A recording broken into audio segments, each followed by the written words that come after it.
आज संत रविदास जयंती है। आज ही के दिन संत रविदास जो थे वो उनका जन्म हुआ था। तो इसी अवसर पर आज हम रविदास आश्रम आए हैं पटना के, और यहाँ पर कुछ सज्जन हैं, इनसे हम जानेंगे कि कितना क्या जानते हैं ये रविदास जी के बारे में, संत रविदास के बारे में। तो आइए, सबसे पहले आप अपना नाम बताइए। मेरा नाम कृष्णदेव भास्कर है। मैं शिक्षा विभाग में पदाधिकारी के रूप में कार्यरत था। एट प्रेजेंट आफ्टर रिटायरमेंट मैं गोवा में रहता हूँ, और प्रत्येक वर्ष संत शिरोमणि गुरु रविदास की जयंती में सम्मिलित होकर उनको अपना श्रद्धांजलि अर्पित करता हूँ। साथ ही अच्छा, एक बात पहले मैं सबसे पहले आपसे जानना चाहूँगा कि आखिर आज ही के दिन संत रविदास जयंती क्यों मनाया जाता है? चूँकि उनका जन्म माघी पूर्णिमा को ही हुआ था। आज ही के दिन? कि कौन से ईस्वी में हुआ था ये? ईस्वी तो हम स्मरण नहीं है मैंने, लेकिन आज उनकी जो है 647वीं जयंती समारोह मनाई जा रही है। 647वीं जयंती मनाई जा रही है।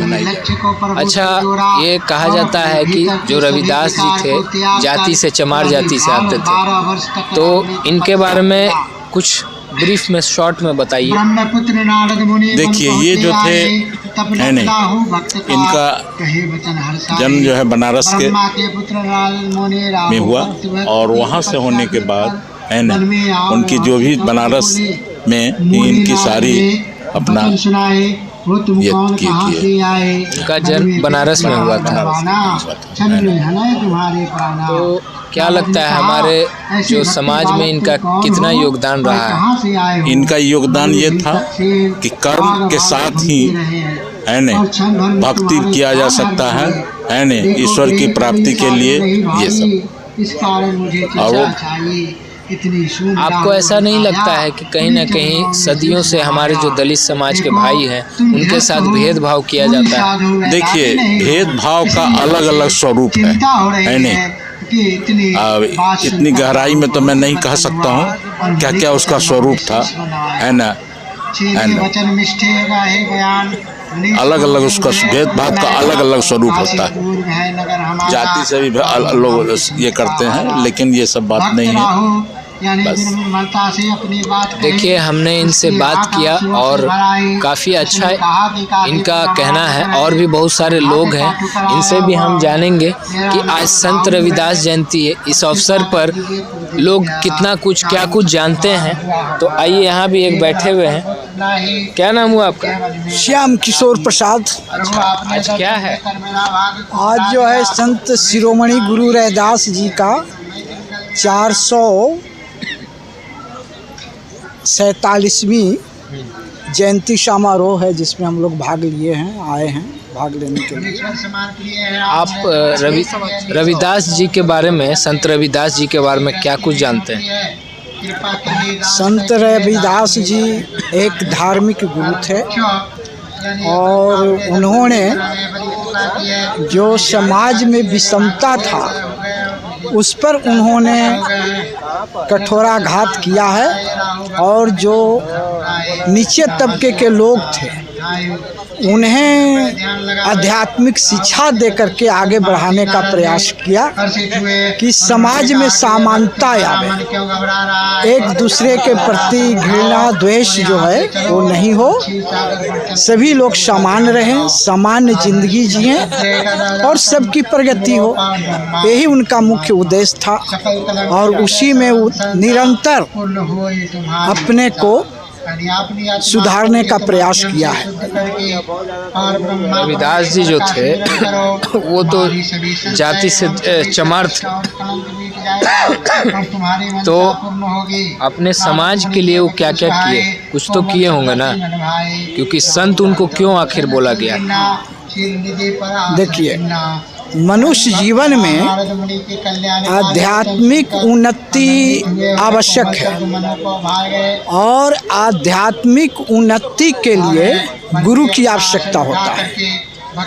ऐसे हर क्षेत्र में बिना गुरु का कुछ नहीं होना है, गुरु से ही प्रगति होता है। तो जैसे शैक्षणिक योग्यता है, शैक्षणिक योग्यता में हम गुरु को अपनाते हैं। फोन किया गया था और उसी तरह से जब धार्मिक जीवन में हम प्रवेश करते हैं उसमें गुरु की आवश्यकता होता है।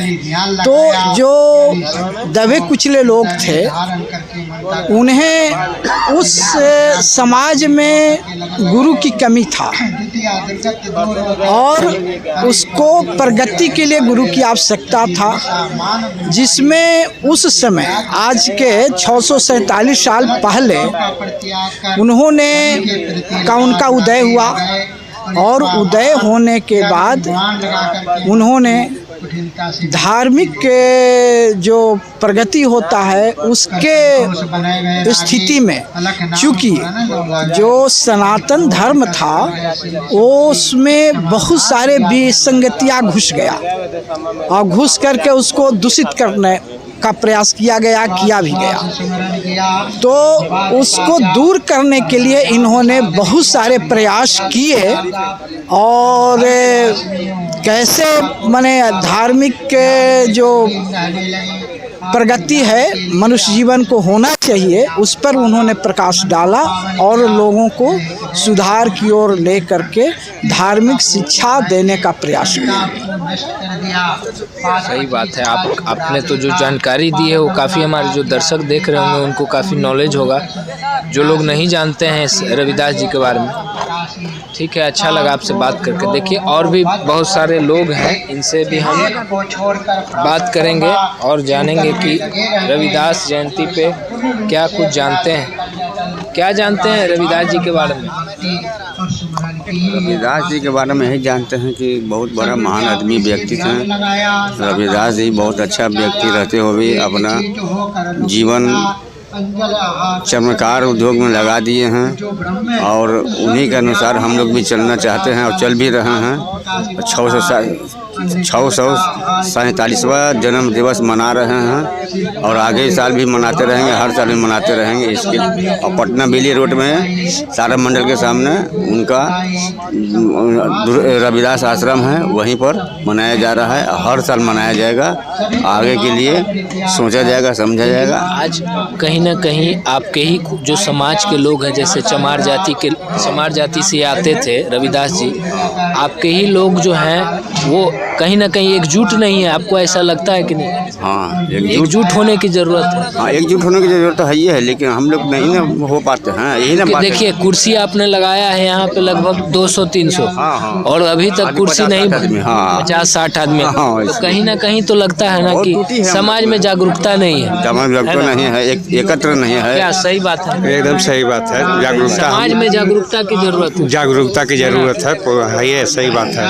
हम लोग जब तक जागरूक नहीं होंगे, एकजुट नहीं होंगे, तब तक कुछ होने जाने वाला नहीं है, समझ गए?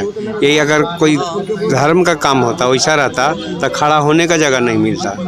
यहाँ देखिए खाली कुर्सी है, ये तो दिक्कत है ही अपने समाज में, समझ गए?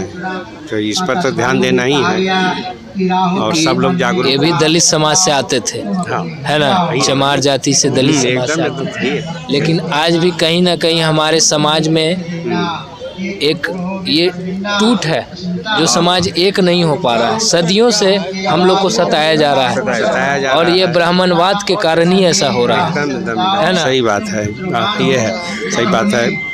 अलग अलग करके अलग अलग जाति का ही करके खंड में बांट करके फायदा उठा रहा है लोग, समझ गए?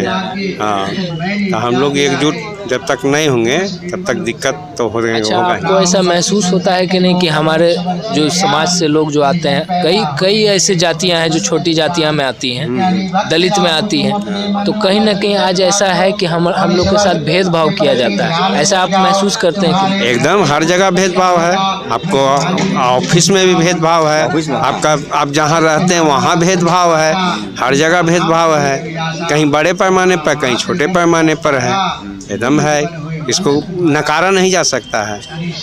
जाति है, ये है। आज भी हम लोग का कागज फाड़ के लिख दिया जाता है। हाँ, नहीं ध्यान देता है लोग, हीन भावना से देखता है लोग। बहुत अच्छा। और भी हैं, बहुत सारे लोग हैं, थोड़ा हम बात करेंगे और ख़त्म करेंगे। अंकल क्या नाम हुआ आपका?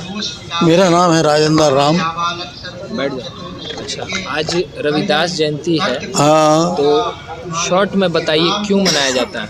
रविदास जयंती इसलिए मनाया जाता है कि हम लोग दलित समाज के ये जो है उनके हम लोग खास कर रविदास समाज का ये पूर्वज हैं हम लोगों का, और इसके लिए इन्होंने जो हम लोग को आदेश दिए या इनका जो वाणी था कि आप हम लोग जो भी समाज हैं जो अच्छे ढंग से रहें, कोई बेईमानी नहीं, कोई चोरी चमार नहीं होनी चाहिए, बढ़िया से रहिए, सब लोग बढ़िया से पढ़िए लिखिए, अच्छा रहे, सब रहा लेकिन कहीं ना कहीं ऐसा नहीं लगता है आपको कि एक हमारे संगठित समाज में रहिए, सब लोग एक रहिए। हाँ, एकजुटता अभी भी नहीं है। हाँ, अभी भी नहीं है एकजुटता, इसलिए कि ये हाँ इसी रविदास आश्रम में जितना भाव मनाया जाता था आज उस तरह का नहीं है, दिनों दिन ये गिरता ही जा रहा है। जैसा कि हम देख रहे हैं यहाँ कि ये जो अभी है, पहले की स्थिति अब चूँकि हम लोग आज से नहीं आ रहे हैं, बहुत पहले से आ रहे हैं। जिस समय से बालेश्वर राव थे उस समय से बहुत लोग हम लोग आते थे, क्योंकि हम यहीं थे। हमारे समाज को एक होने की जरूरत है, हमारे समाज को एक होने की जरूरत है, लेकिन होते नहीं है लोग पार्टी में बिखर जाते हैं, कोई यहाँ पार्टी कोई वहाँ पर, लेकिन समाज तो एक है ना। इसलिए जितने भी और दूसरे जगह रविदासों में कितना एकता है, लेकिन हमारे बिहार में ऐसा नहीं है। अब पटना में भी पटना वासी लोग भी ऐसे लोग हैं कि वो लोग भी बस अपने अपने मोहल्ले में रह जाते हैं, और यही कारण है कि हमारे छोटी जाति समझकर हमारे अभी भी आज भी शोषण किया। छोटी जाति क्या, हम लोग छोटी थोड़ी जाति हैं, हम लोग छोटी, बड़े लोग तो ऊंचे जात वाले लोग तो समझते हैं ना, अगली जाति यही रखिए इमेज क्या उससे कम नहीं है, हम क्यों हैं उससे कम नहीं है, वो बड़ा एक जाति जाओ नहीं है। तो लेकिन ये है कि सवाल है कि लोगों में एकता नहीं है, हम लोगों के बिरादरी में एकता नहीं है, जिसके कारण ये घटता जा रहा है। आज भी कहीं ना कहीं बात है कि पार्टी वाले लोग पार्टी तरह से कुछ इधर कर लेते हैं, कुछ उधर कर लेते हैं। जहाँ होना चाहिए कि एक जगह हो, चाहे किसी भी पार्टी का हो, सब एकत्र होना चाहिए, चाहे यहाँ जो भी हो सब आइए, सब लोग मनाइए। समाज के शोषित वंचित पर नहीं होना चाहिए, शोषित वंचित जो भी समाज के लोग हैं, सभी को एकजुट होना जरूरी है, एकदम होना जरूरी है, क्योंकि जब तक नहीं जुट होइएगा तो फिर कैसे मजबूती बनेगा, कैसे एकदम बहुत लंबी लड़ाई है। लड़ाई तो बहुत है, हम लोग लड़ाई तो कर ही रहे हैं, लेकिन फिर भी लोग समझ नहीं रहे। और गांव वाले लोग आजकल तो क्या बोलेंगे तो कहेंगे बहुत तरह की बात है, 5 किलो में सब लोग समझते हैं कि हाँ हमें बहुत कुछ मिल रहा है, हमें 5 किलो जो मिल रहा है ना, हमारा समाज वही में समझ रहा है कि लोग बहुत कुछ मिल रहा है। लेकिन पढ़ाई लिखाई में बच्चा लोगों की नहीं है, उतने में सब लोग खा लेंगे। पढ़ाई लिखाई में भी जागरूकता होनी चाहिए, बिल्कुल होनी चाहिए, हर होता ही है, लेकिन लोग को समझाया जाता है, लेकिन बहुत तरह के ही लोग हैं जो समझ नहीं पाते हैं, और उसके लिए गांव वाले लोग तो और ज़्यादा नहीं समझ पाते। तो सबसे पहला सबसे प्रथम ये है आपका जरूरत, अच्छा सबसे पहली ज़रूरत है, उसके बाद तब एकता बनेगी, तब संघर्ष करेंगे। आप भी कहे थे कि शिक्षित बनो और संघर्ष करो और संगठित रहो। बिल्कुल संगठित रहिए। तो हम सभी को कम से कम ये है कि उस चरणों पे चलना चाहिए, चलना ही है, उसमें जब तक नहीं चलिएगा तो आगे बढ़िएगा कैसे, बढ़ेंगे नहीं। तो इसलिए चलना है आगे, और रहिए मजबूती से, किसी से डरना भी नहीं है, कहीं भी रहिए तो एकदम बुलंद रहिए, चाहे ऑफिस में रहिए चाहे कहीं भी रहिए, कोई अति नहीं है, किसी से डरने की जरूरत नहीं है। कितना लोग हैं कि ऑफिस में भी रहते हैं लोग, तो जब तक ऑफिस में रहते हैं तो कोई काम नहीं करते हैं, खास करके दलितों का, और जब वो ऑफिस से निकल जाते हैं तो फिर वो आना शुरू कर देते हैं कि चलिए रिटायर होने के बाद वो होते हैं क्या कि चलिए अब समाज में चलना है। हम भी नौकरी किए हैं, लेकिन हम भी जो किए हैं ना वो लोग जानते होंगे, खाली नौकरी ही नहीं किए हैं, जनता को और समाज को भी, ये भी नहीं कि खाली अपने ही समाज को, जो भी आगे है किसी भी बिरादरी के आगे कहीं से भी मैंने सबको किया है, बुलंद के साथ किया है, ऑफिस में भी रहे बुलंद के साथ, बोल भी रहे बुलंद के साथ, इसमें दो मत नहीं है। कहीं ना कहीं हम सभी को बुलंद होना होना पड़ेगा। ऑफिस में भी कुछ प्रॉब्लम होता था, उसका संघर्ष करते थे, चूंकि लोगों से। आप लोग के समय में ऐसा था क्या कि मतलब जैसे चमार जाति से अगर आप भी आते होंगे, दलित हाँ, जाति हाँ, से, तो आपके साथ भेदभाव तो आप लोग महसूस किए होंगे। भेदभाव तो हम अपने ऑफिस में ऐसा होता था, लेकिन लोग समझते थे कि इससे ऐसा करेंगे तो वह बड़ा ही हो जाएगा। जो बात है, हम ऑफिस में रहे तो लोगों को होता था, अब अंदर से तो होता ही था, लेकिन मुंह पर आने के बाद जो हो जाता था तो कि नहीं भाई ये तो है, ये आप अथी में नहीं आते हैं, दलित में नहीं आते हैं, आप तो स्वर्णों में आते हैं। इस तरह की ऑफिस में भी बात होती थी।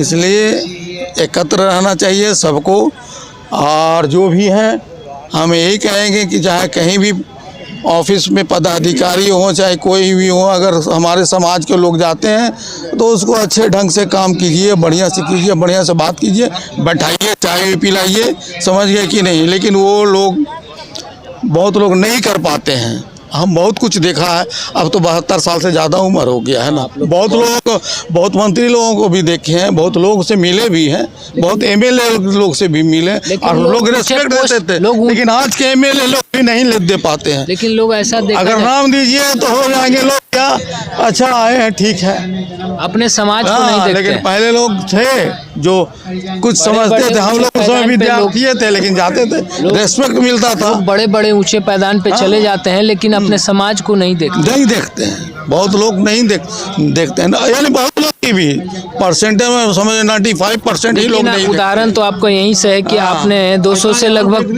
कुर्सी लगा हुआ है और सारा कुर्सी खाली है। हाँ, 200-300 का कैपेसिटी है, 40, 50, 60 लोग आए हैं, है ना? बिल्कुल यही ना है। इसके पहले यहाँ क्या होता था, कितना भीड़, पूरे हर एक मोहल्ला से, क्या मोहल्ला से लेकर के और भी लोग आते थे, फुलवारी से, उधर का परसा से, सब लोग का एकदम एक मंडी आता था। आज नहीं है, चूँकि हम लोग में एकता ही नहीं है। जागरूकता कर दिया जाता है, सब लोग इधर से उधर अपना। तो इस पर इसलिए हम यही कहेंगे कि सब लोग कम से कम रविदास जी का जयंती मनाने के लिए एकत्र होइए और ये रविदास आश्रम में आइए। बहुत बहुत धन्यवाद।